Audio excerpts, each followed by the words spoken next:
Chapter 10 உள்ளுணர்ச்சி சக்தியின் மாற்றம். ஒரு மனிதனின் உள்ளே இருக்கும் மிகப்பெரிய சக்தி என்ன தெரியுமா?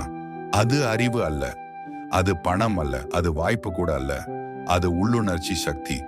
இந்த சக்தி தான் மனிதனை படைக்கவும், சாதிக்கவும், உயரவும் தூண்டும் இயற்கை எரிபொருள். ஆனால் பலர் இந்த சக்தியை வீணடிக்கிறார்கள்.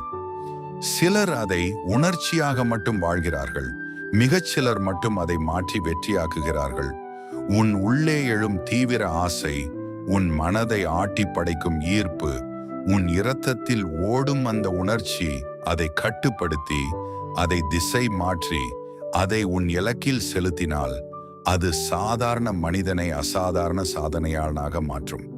இந்த சக்தி மிகவும் சக்தி வாய்ந்தது. அது உன்னை திசை திருப்பவும் செய்யும். அதே சக்தி உன்னை உச்சிக்கு கொண்டு செல்லவும் செய்யும். வித்தியாசம் ஒன்றே, கவனம். ஒரு இளைஞன் இருந்தார். அவனுக்கு கனவுகள் இருந்தது. ஆனால் அவர் மனம் சிதறிக்கொண்டே இருந்தது.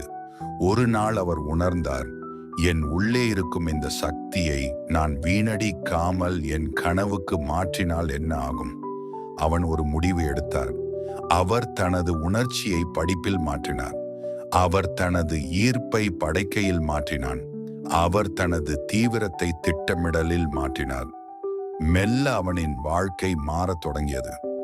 இந்த உலகில் பெரிய கலைஞர்கள், பெரிய விஞ்ஞானிகள், பெரிய தொழில் முனைவோர், அவர்கள் எல்லாம் உள்ளுணர்ச்சி சக்தியை படைப்பாற்றலாக மாற்றியவர்கள். அவர்கள் ஆசையை அடக்கவில்லை, அவர்கள் ஆசையை உயர்த்தினார்கள். அவர்கள் சக்தியை அழிக்கவில்லை, அவர்கள் சக்தியை மாற்றினார்கள். உனக்குள் ஏழும் தீவிர உணர்வு, அதை தவறான பாதைக்கு விடாதே. அதை சிதற விடாதே, அதை தள்ளிவிடாதே. அதை பிடி, அதை வழி நடத்து, அதை உன் இலக்கில் செலுத்து. நினைவில் வை, ஆசை என்பது பாவம் அல்ல, ஆசை என்பது சக்தி. அந்த சக்தியை மாற்றினால் அது செல்வமாகும். இன்று உன்னிடம் நான் கேட்கிறேன், உன் உள்ளே இருக்கும் அந்த தீ உன்னை எங்கே கொண்டு போகிறது? தற்காலிக இன்பத்திற்கா அல்லது நிலையான வெற்றிக்கா?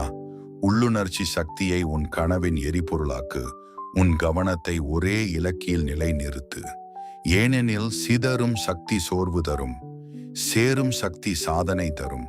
உன் சக்தி வீணாகாது, அது மாற்றப்படும். அதை எப்படி மாற்றுவது? அதுவே உன் விதியை தீர்மானிக்கும். உன் சக்தியை காக்காதே, அதை உயரத்திற்கு மாற்று.